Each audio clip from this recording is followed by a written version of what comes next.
deal. Straight talk to help make you a better fisherman. Brought to you by Esox Angler Magazine. The real deal on muskies, walleyes, and pike. In many cases, there's little subtle structural elements that make key areas on the sand.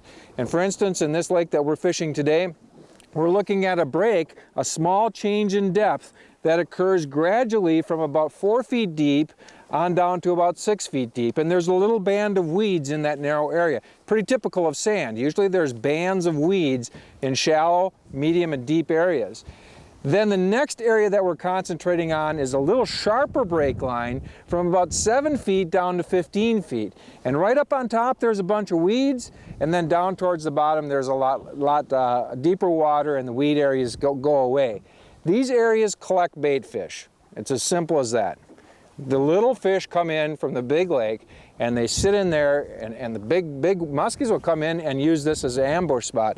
If you take a look at the graph, and that's what we'd like to do, is couple our knowledge of the areas that we're fishing and show you exactly what we're looking for. This is a typical shoreline where you can see that the sand flat is tapered from shore.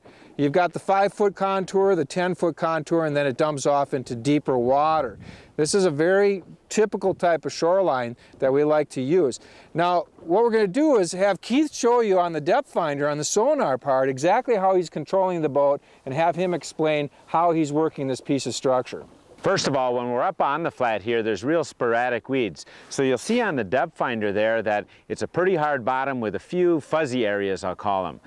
Just little areas where the clumps of weeds are showing up.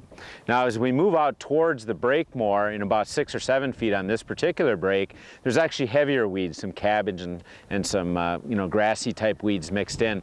You'll see on the depth finder here that the weeds are much more clumpy. You don't see a real defined bottom. You see more of a big clouds on the bottom. Those aren't bait fish or anything. That's just those weeds growing up off the bottom. Now, as we move out just a little bit more, you can see here on the break how now it's a very sharp break, so you see it drop off quickly, but you'll also notice that the bottom gets hard again.